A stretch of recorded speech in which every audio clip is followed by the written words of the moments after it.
Thank you everyone for coming. Thank you to the Center for Art and Translation for putting this together, the Lone Palm. And I want to begin asking Natasha about a quote that you published. You published an essay in The Believer about Don Quixote. Don Quixote being the book that you argue every Spanish translator cuts their teeth on. And this great quote says, "Translators are not writers. At their best, they are great readers, the ultimate appreciators." So, maybe I would just like to begin with that, sort of the very idea of the translator as the ultimate appreciator, the greatest reader.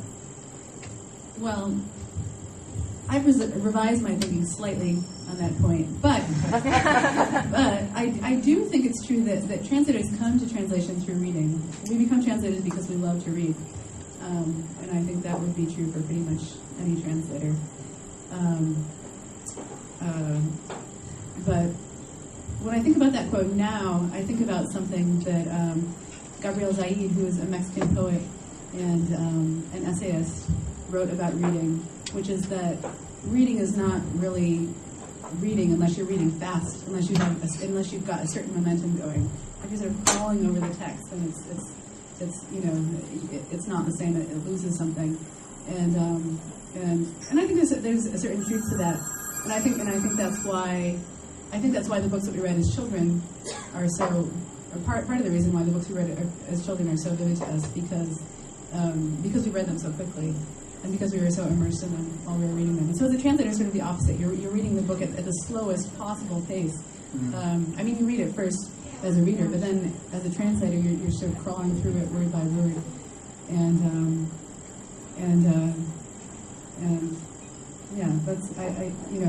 So I can see both sides of it. I think translators are great readers, and they're very privileged readers because they're sort of seeing all the inner mechanisms of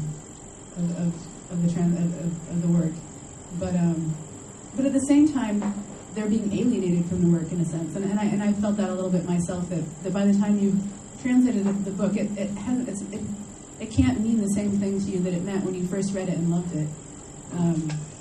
It's almost become a little bit. You've developed a somewhat more clinical relationship because you're living inside it. Not so much because you're living inside it, but because you've taken it apart, and because you've broken it down into its constituent parts. Well, let me stop you there, because you've taken apart lots of different writers and lots of different types of writers. You're known, I guess, best known for the Bolaño translations, obviously, but Olivia in her introduction mentioned Maria Vargas Llosa, mentioned Laura Restrepo, Gabriel Zaid, who you just mentioned, who's a very, very different type of writer than those two. And Rodrigo Pesan also, right? Yeah, a few others. There's Pedro Juan Gutierrez, the Cuban writer. And I feel like I'm missing somebody, but yeah. So there's a few things I want to ask you about that, because, to begin with, there's Laura Restrepo's Colombian, Peruano, you have Cuban, you have Argentine, who've been living in Spain for 2 decades, and then a Chilean who lived in Spain for many decades. So how did you approach these different kinds of Spanish? And I guess I should begin by asking where do you learn your Spanish? Well, it's kind of ironic, really. I mean, I spent 4 years in Spain when I was growing up, from the time I was 10 until I was 14, which is a pretty great age to learn a language. And then I spent a year in Spain in college, but. And in college I studied peninsular literature and the literature of Spain. And in some ways I was, very ill-prepared for what I eventually ended up doing, which was translating novels written by Latin American writers. I can't claim to have any expertise in any colloquial... I was going to ask you, what Spanish do you speak when you speak? I speak Castilian Spanish. Like with the with a teteo. I must admit. I think I speak Spanish with an American accent, but it's an American Castilian accent. So in some ways I felt very ill-equipped, and I do think that in some ways it's my weak point as a translator. I'm essentially researching every novel that I translate that's written in Latin America. And I started with one of the very hardest novels I could possibly have translated, which is Dirty Havana Trilogy by Pedro Juan Gutierrez. Maybe you could describe that book for a lot of people who... Yeah, well, it's a book by... Pedro Juan is a pretty interesting character. It's a very, possibly autobiographical book about a Cuban writer's life in Cuba in the difficult years, in 1991, when Cuba was under a very tough embargo. And it's his sort of picaresque adventures. He goes around basically having sex with as many women as he can and trying to scrape together some kind of living. And it's the slangiest, most colloquial book you can imagine. It's also it's written in very plain. It's very plain. He was influenced by Bukowski and by Raymond Carver, strangely enough.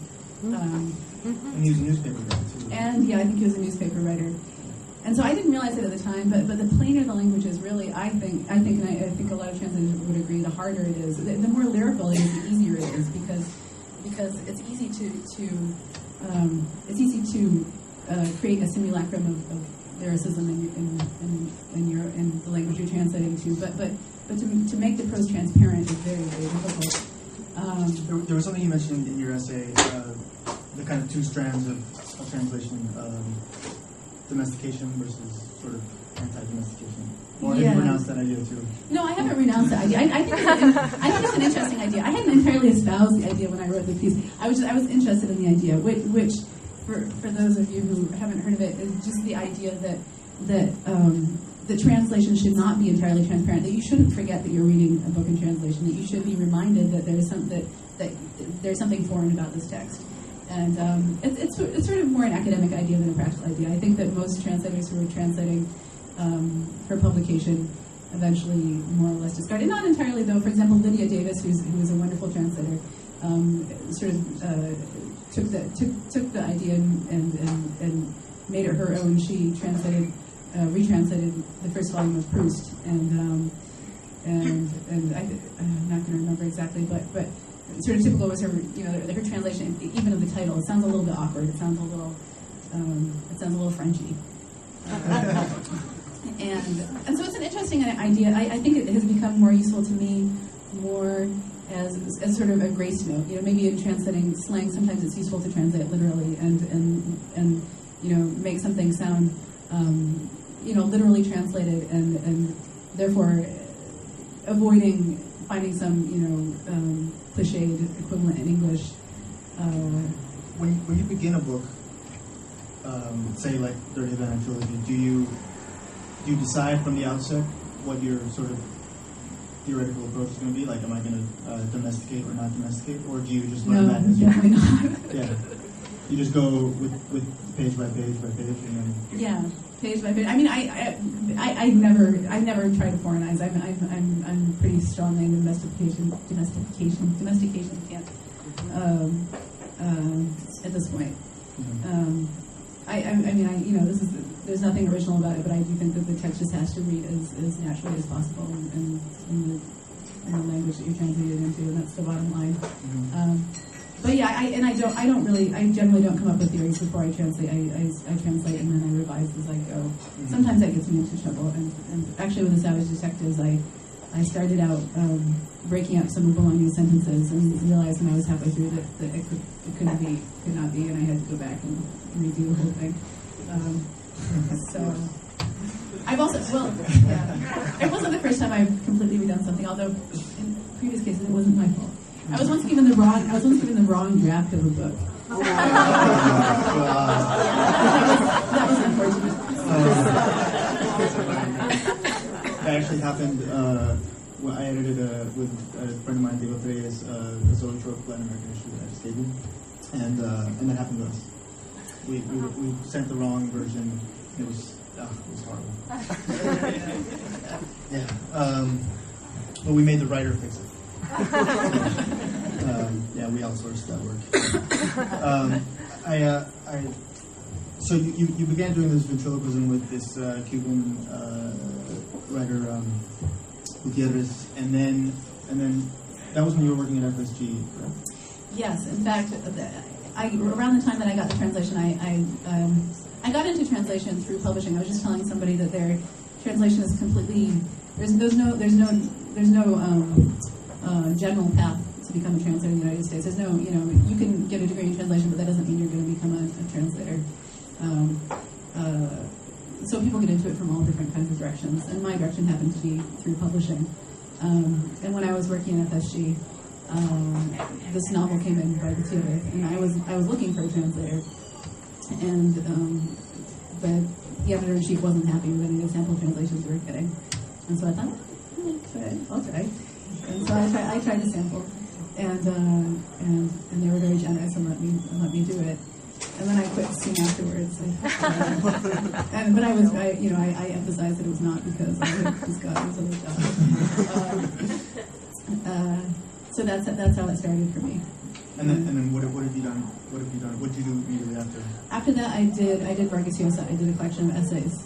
I did a short book called Letters to a Young Novelist, a nonfiction book in which he describes.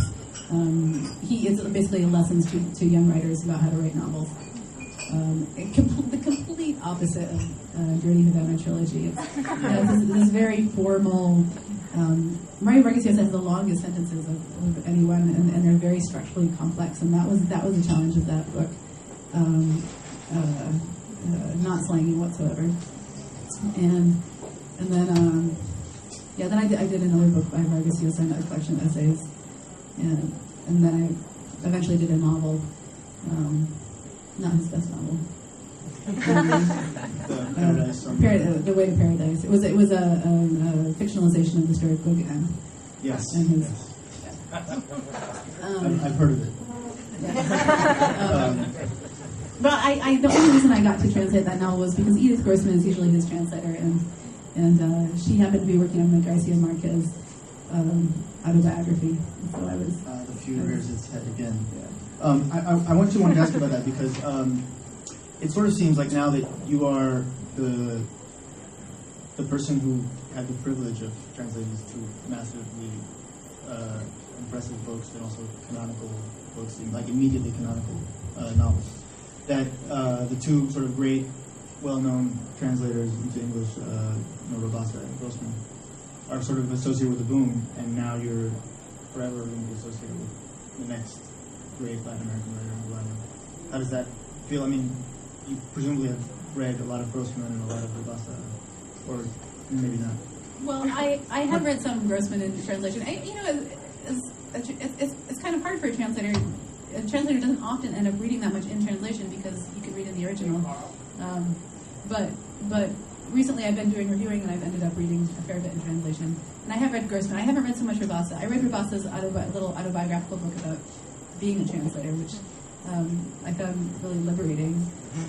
At some point he admitted, or not admitted, he wouldn't put it that way, but he informed the reader that he often does not read the books that he translates before he translates them.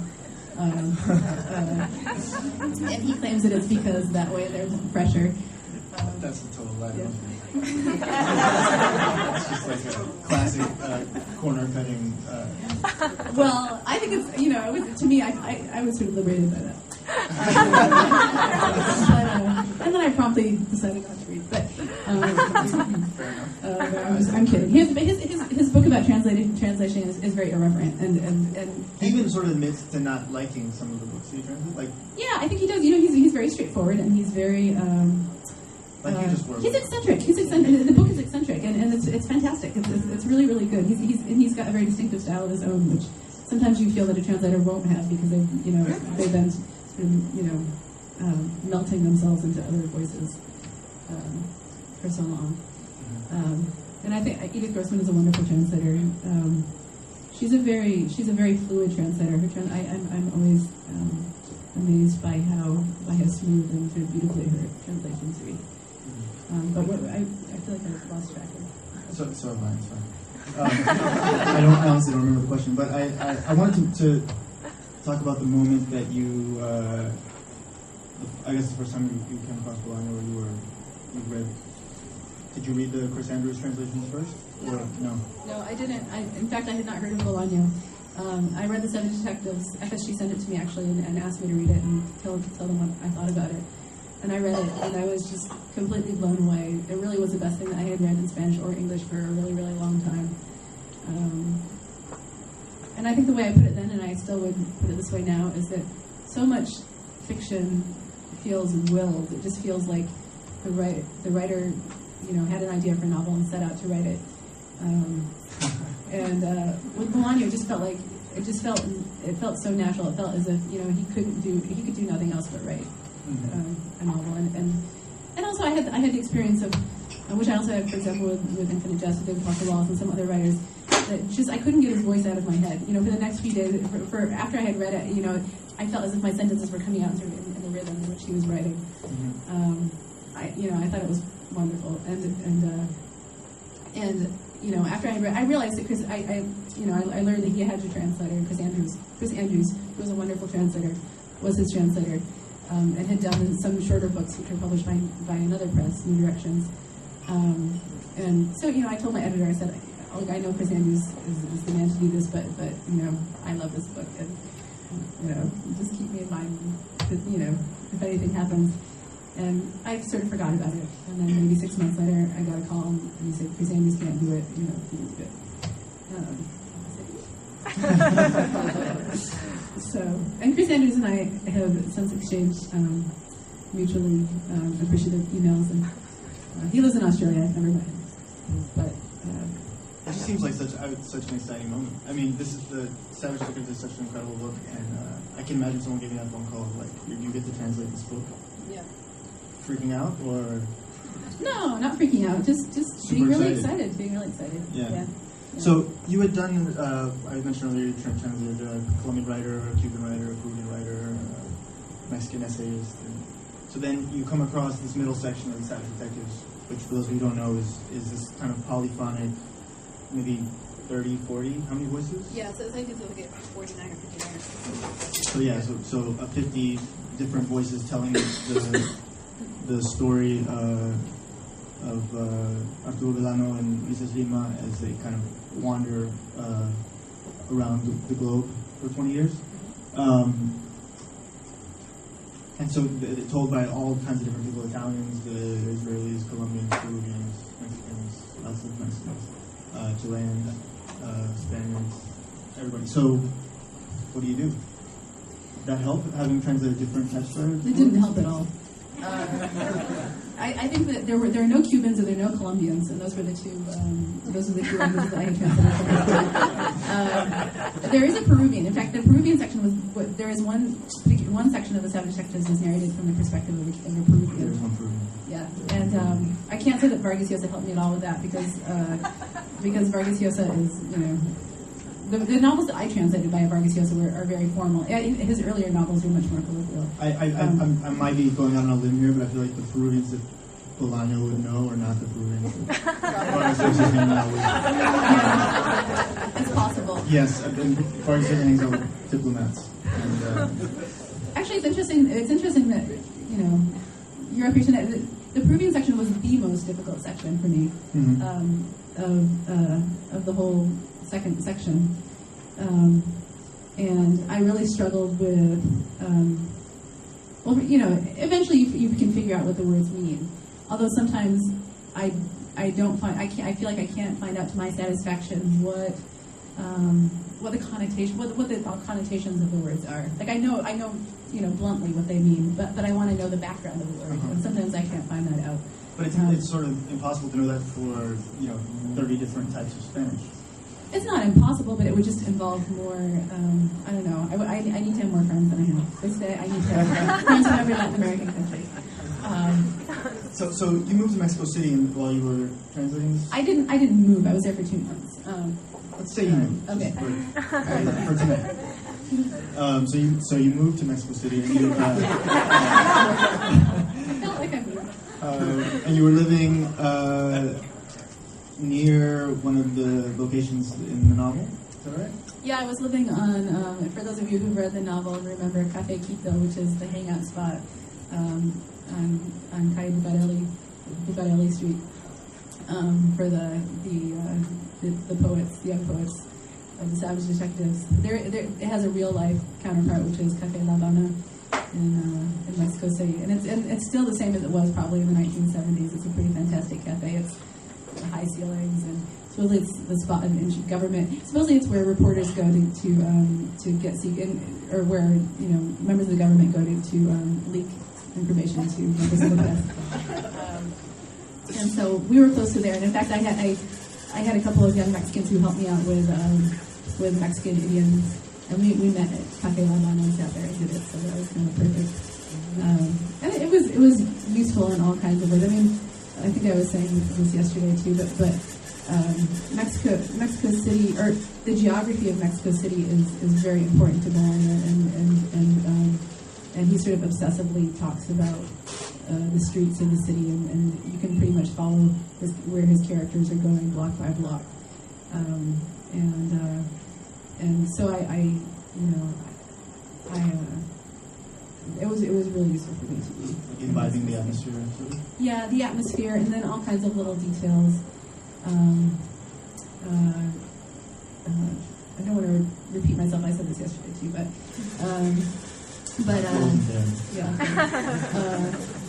sorry to those of you who were there yesterday. But for example, Bolaño in the Seven Detectives makes a reference to someone called El Santo, talking about what is El Santo? I think the quote is, "What does El Santo look like when he takes his mask off?" And I was just totally baffled by that. I had no idea what he could be talking about. And a wrestler, right? Yes, he's a masked wrestler. And as soon as I moved to Mexico City, like 2 days after I got there, of course, El Santo is plastered all over the place. He's the most famous masked wrestler in Mexican history. He's like the classic Mexican masked wrestler. So there are all kinds of things like that. You could just move to this neighborhood. Yeah, well, maybe. Was it different working with a deceased author? I mean, I don't know how much interaction did you have with, say, Vargas Llosa or Gutierrez or it wasn't that. Cezanne? Yeah, it wasn't that different. I have not. I have not had a lot of. I've not worked very closely with anyone really, except somewhat with Rodrigo Fresán. And I think it's partly actually because of the age difference in a lot of cases. So a lot of the writers who I've translated have been older and established and not at a point in their career where they want to spend a lot of time going over word by word the translations of their work. And so it wasn't really that much different of an experience for me not talking to the author, although it would have been really helpful. There are cases where, in trying to figure out slang, sometimes Bolaño makes things up sometimes, and sometimes I wouldn't be able to tell whether something was an expression or it was something he had made up. Can you give an example? I think I have some stuff. I don't remember off the top of my head, but it's probably not worth looking up. But it is. Okay, it is. For you Spanish speakers in the audience, maybe you can help me out here. You can stuff that I missed. Simón and Simonel. Simón and Simonel. Oh, yeah. I figured out what Simón and Simonel meant. I knew that he didn't. I know Simonel. Right. Well, I knew that he hadn't made that up. It's sort of like the Cockney of Mexico City. But that was a very interesting question because the end of the second section of the book ends with the word. I think it's Simon. Yeah, Simonel. And the question, I agonize over how I should translate that in English because the question, it ends, well, I don't want to spoil it for anybody, but the question is, I don't think it'll spoil it for you, but the question, at the end of this huge, long section, he says, the last couple lines are, the main character asks an old man, he says, was it worth it, or is it worth it? And the old man says, Simonel. And okay, so do I say yes or do I say, because Simonel, C is yes and no is no, and Simonel is a slang that kind of means yes and no. And I wasn't sure whether it meant more yes or more no. And it's like a poll in Mexico City. No, I asked people and nobody could really tell me. And finally, I realized that of course I had to leave it in Spanish, and because it had appeared elsewhere in the book.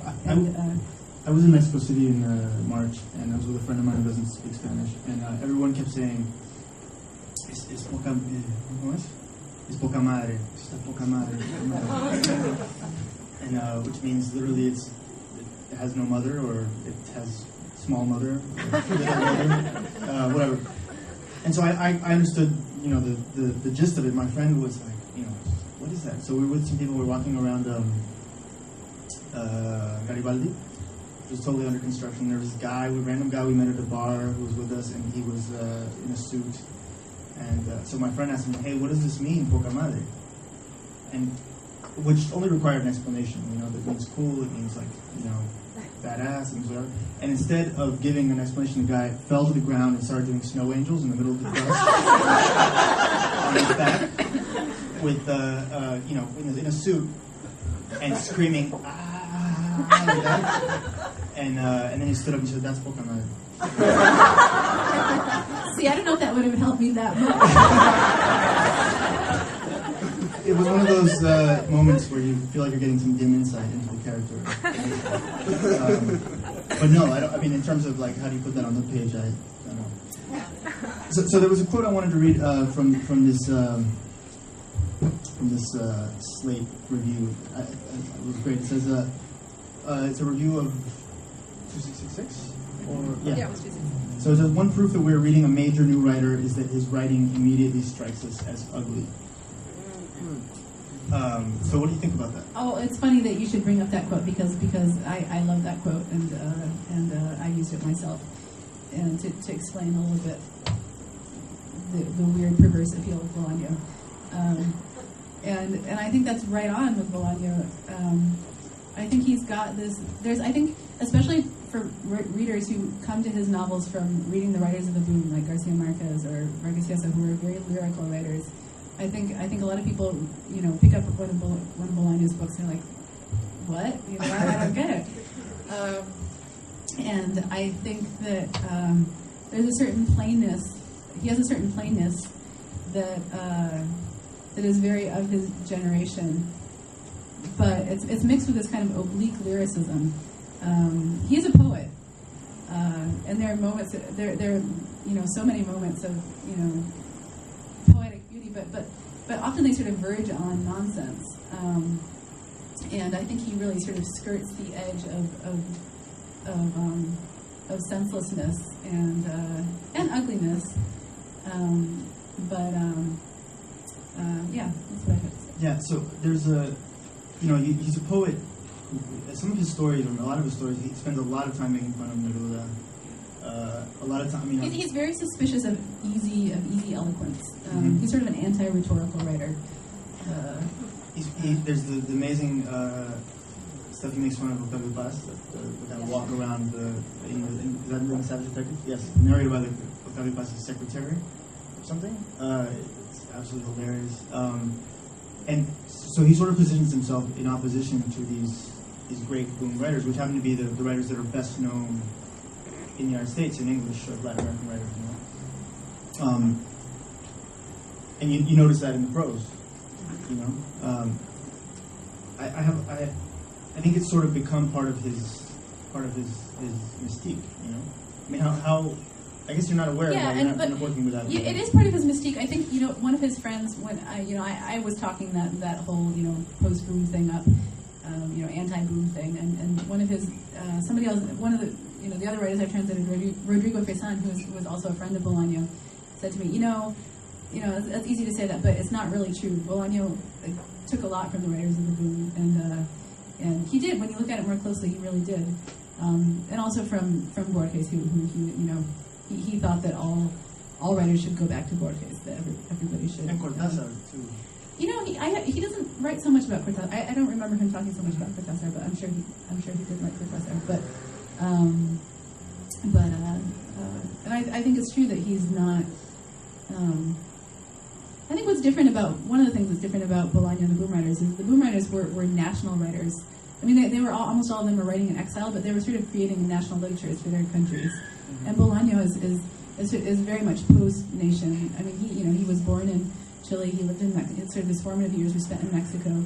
And there's this great quote with that you mentioned in the essay of Bolaño. Characters in his story is asked, "Are you Mexican?" And he says, more or less. Yeah. And so you're saying he's post-national and sort of sort of Mexican, sort of Chilean, sort of Spanish. Yeah, and he definitely thinks of himself as Latin American, and his novels are nothing but Latin American. But he's not. he's not so much associated with any one country. And I think what's interesting too is people talk a lot about his Chilean and Mexican roots, but he lived in Spain for most of his life, and especially in his later novels, you can really feel the influence of Spanish, Castilian Spanish, and I notice it more because that's my background too. Mm-hmm. But a friend of mine is an editor of a sports daily in Lima, and he always tells his reporters, if you have to choose between the myth or the man, always choose the myth. Which works, I guess, in sports reporting, in Peru at least, or anywhere. But are you surprised that it seems like in this country the conversation around Bolaño is certainly, or some people have criticized it for sort of going to the myth? Yeah, this has become a whole tempest, just a tempest. It's interesting, especially a lot of Latin American and Spanish writers have been sort of offended by the way that Bolaño has been portrayed in the United States. Basically what they're saying is that Americans can't appreciate any Latin American writer for what he is. They want to make him into this character. And the fact is, Bolaño had a pretty interesting life. He left Mexico when he was in his early 20s and moved to Spain and pretty much spent the next 15 or 20 years doing odd jobs and living very hand to mouth. He lost a lot of his teeth from poor nutrition. He lived and he was writing poetry. That was all he did for 15 or 20 years, and until he finally, late in his life, he turned to fiction. And so I guess I don't think that Americans can entirely be faulted for writing about his life, because his life is interesting. But I certainly sympathize with the impulse to want Latin American writers to be appreciated for their writing and not for their personas. On the other hand, because he's not Che Guevara, he's not. Anyway. Yeah. Although I think I heard that, or this was. I'm sure he wanted to be when he was 22. No, but actually, curiously, I don't know where I read this, but in the film version they're doing of Savage Detectives, the same guy. There's a film version? I didn't know that. The same guy who played Che. What's this guy's name? Garcia Bernal. Oh, he's playing Bolaño? I think he's playing Arturo Bolaño. So see, we're not so it's not just us. But it's interesting because in the he knew he was going to die as he's writing through 666, which we should talk about. He had another dramatic element. He had a very dramatic life. And he has 2 kids, and he explicitly wanted to make the most amount of money possible to support his children.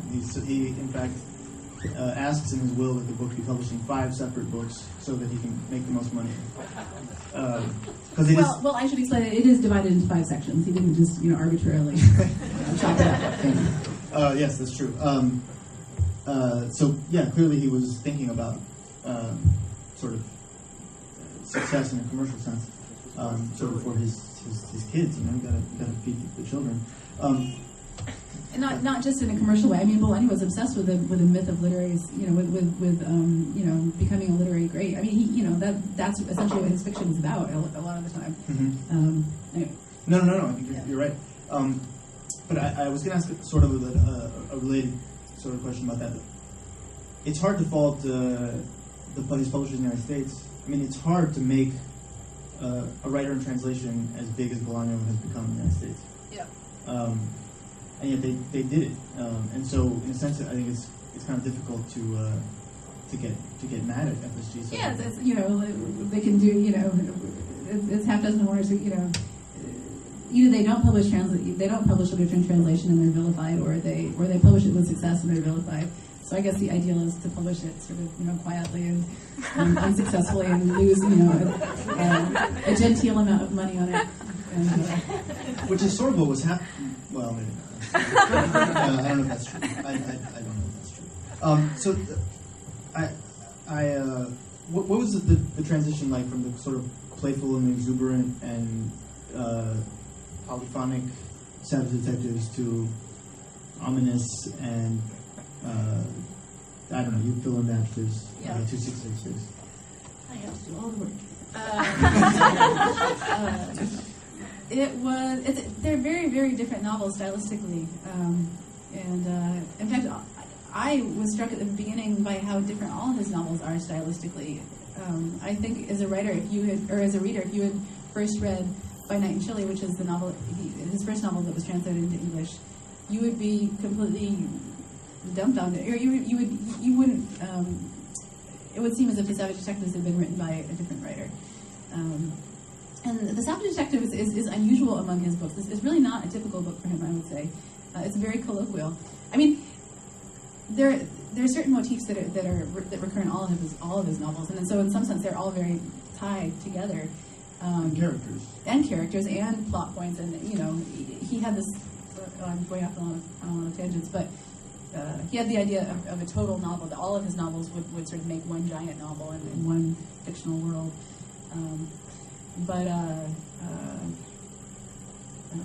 The question was the transition between stylistically to yes. Well, The Savage Detectives is a very colloquial and character-based novel. It's about friendships, pretty much. That's how I read it, partly, and because the middle section is all told from the perspective of people who knew these two central characters, Bolaño and Lima, who were their friends, and there's a lot of affection in the novel. There's, Bolaño's affection for the characters and their affection for each other, and 2666 is a much cooler novel, much more formal novel, a much more. It's a very ambitious novel and a very ideas-driven novel, and because of that, it's actually an easier novel to translate. Because that formal language is easier to translate, and also because it's told, most of it is told from a sort of omniscient third-person perspective, which is easier to translate than the first person of The Savage Detectives. And I think that I did a better job with 2666, partly because of that. We had to warm up. Yeah. But I really love The Savage Detectives. I wish that it's a harder novel to translate. Some novels just are not as easy to translate. How long did you spend on each? I spent like a little over a year on The Savage Detectives and almost 2 years on 2666. How many days a week? Full time and more than full time. But I sort of work by pages. I have a certain quota of pages that I do a day, and so sometimes the pages will be easier than others, and maybe it'll be 6 hours, or maybe it'll be 10 hours. But I worked really. Actually, the publisher was putting some pressure on me to get them done quickly, and I was working pretty hard. Yeah. So you were saying that 2666 is in some ways a colder, more distant novel, and yet it has this really tender, I think, probably my favorite character in all of his works, Amalfitano. I love him. But Amalfitano could be a character. He's one of the few characters in the novel who could be a character in The Savage Detectives. Sure. And it's funny because the reverse is also true. Bolaño in the Savage Detectives, who's one of the main characters and sort of the character modeled on Bolaño, I think could be a character in 2666 because he's kind of this cipher. No matter how much people talk about him, you never really quite get a clear idea of what he's all about. And I think he's sort of a precursor of the characters in 2666. How the people that a lot of people I know who've tried to read 2666 get to the part about the murders and stop. And so I was wondering. I mean, for those of you who don't know the sort of the dim background of this novel is the murders of these women in Ciudad Juarez in the northern border of Mexico, United States, and it sort of revolves. All of it sort of goes back to this kind of deep black hole that is Juarez, and Juarez comes to it's called Santa Teresa in the novel, and it sort of starts to symbol. I don't know what it symbolizes, but it's just gruesome, and then it gets to that. So we circle around it, and then in part 4 we get there. And I was thinking, it was hard to read, and I was wondering how hard it was to translate. I mean, just in terms of emotion. Well, strangely enough, it wasn't as hard as I feared that it would be. It just so happened I was pregnant while I was translating the novel, and I thought maybe that would make me more sensitive. I was So I was a little, and I was also just worried about the technical issues in translating it. Whether I could pull it off. So I was sort of dreading it, and then I got to it, and it turned out to be just sort of a great. In translation, some things are possible problems, and some things are impossible problems. And this section turned out to be a very possible problem, it just involved a lot of. I did a lot of forensic research. It's just one crime scene after another, pretty much, and he uses pretty standard language. And it turned out not to be that bad, and I think just as I was saying before, just the act of dismantling the text sort of denatures it in a way. It sort of inures you to the effects of. It is very brutal and graphic, but while I was translating it, it was more like a puzzle than anything else. It didn't traumatize me in any way. You're working now on the essays. How was that different? The voice. The voice is very similar. I mean, it's sort of strikingly similar. To which of the voices in the novels, or just them? Well, that's an interesting question. It's a very personal voice, so I would say maybe more closer to the Savage Detectives, closer to some of the voices in the Savage Detectives. It's a very warm voice, and it's a very passionate. His essays are very passionate and very and really funny, just outrageous. I mean, he writes the funniest literary criticism I've ever read. Not usually, he writes a long essay about minor Argentinian writers. I mean, that's a subject that even I should have some interest in these things, but even I wouldn't necessarily have that much interest in. And I was laughing out loud at some point in this essay. There was that one quote that we were talking about earlier. I'm not sure, but there's one quote that really struck me. Is he's talking about the different. He's trying to explain the different the relative places of these writers in the Argentinian canon, and he says, okay, well, this guy is like the basement of the house of and this guy is like the kitchen, and this guy is like a dusty little cardboard box on a shelf in the basement of Argentinian literature. No, and there's the one that where he says, listen, I have no problem with autobiography as long as the person writing it has a cock that's 1 foot long when erect. It was 2 feet long. Let's go back to the original. I've heard people say that it's because he knew that he was going to die anyway, fairly soon, that he really did not give one shit about. I think it was partly that, and I think it was partly that he he sort of labored in his obscurity all his life, and then all of a sudden he was on this public stage. It happened. Even in Spanish, he didn't become well known until very late in his life. 98, he wins the. 98, the Savage Detectives, hit the big time, and then he died in 2003. So it was really only 5 years, and so yeah, he just went at it. I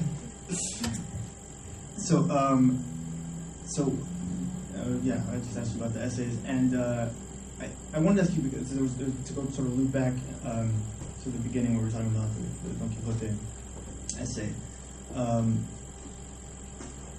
These books are now part of the Latin American canon and sort of the world canon, which means that when the copyright runs out at some point, they will be in the public domain and someone's going to retranslate them. I mean, horrors. I mean, what do you think? I mean, what does it feel like to be the first one to translate these books that are going to be, like we were in that Don Quixote essay, you were reviewing, 3 new versions of Don Quixote that came out in the span of 5 years.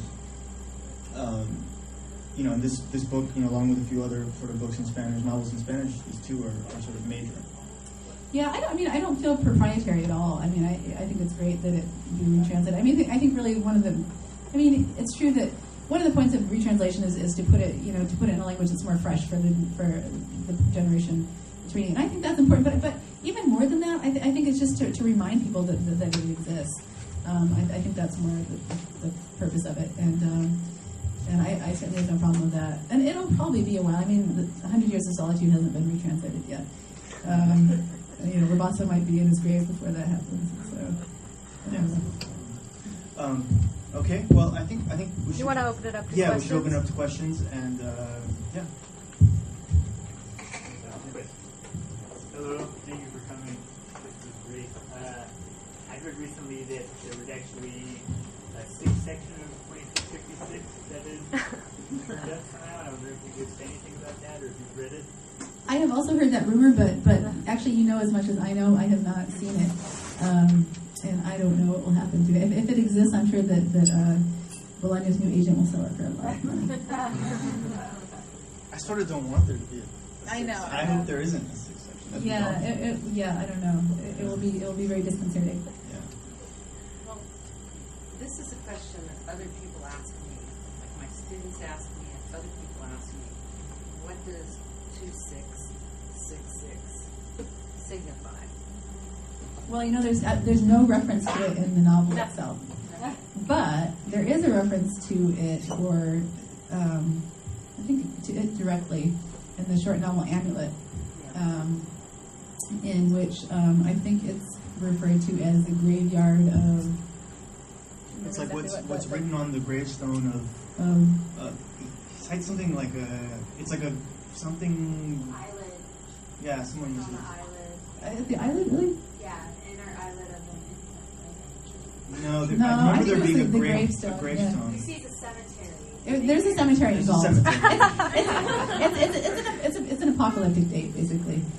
There's also a reference to it in The Savage Detective, not directly to that, but one of the characters says, you know, in the year 20 something something something, you know, it's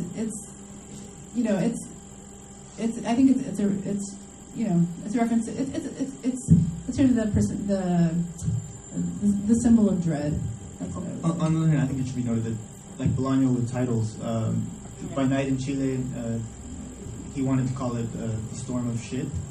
and it took his editor, Jorge Valde, and I think Frazan sort of kind of twisting his arm to convince him to actually give it not even a more commercial title, but just simply a title that would allow them to put it on the bookshelf. So I remember sort of thinking that 2666 was a terrible title, and then I read the book and I thought it was the most brilliant title. It doesn't matter. Yeah. Well, it's sort of like, what are you going to call this book? You know, Yeah. it's one of those questions. Yeah.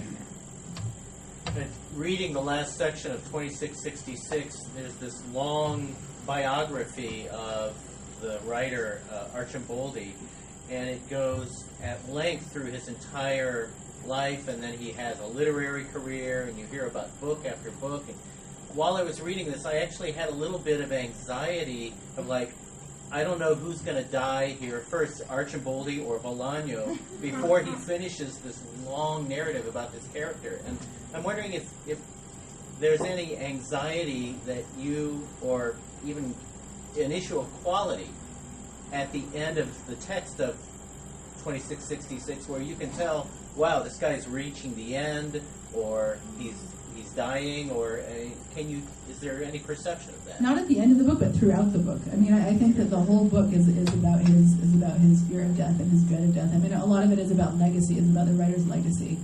And you know, he writes a lot about lost writers and writers in dire straits, and I think, you know, in some way those are all autobiographical characters. I mean, and you know, at the center of the book there are these killings of you know hundreds and hundreds of women, and I think his own death is very present, and also you know, he knew that he was sick for the last 10 years of his life, and I think you can see it building up in his fiction. The Savage Detectives is a little bit of dread, you know, and it also centers on the Sonora Desert in the north of Mexico, and then 2666 you've got the black hole. You know, you're looking right in the face of it. So I should read these books in English or Spanish? Spanish. Yeah, I think you read in Spanish. You, Mom. You should read it.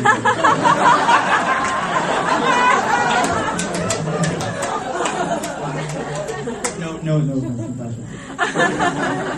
Only the translation is so good. The translation is excellent. You can read it the same way my mother read it. She read it in English and Spanish side by side. Other questions? Yeah. Go ahead.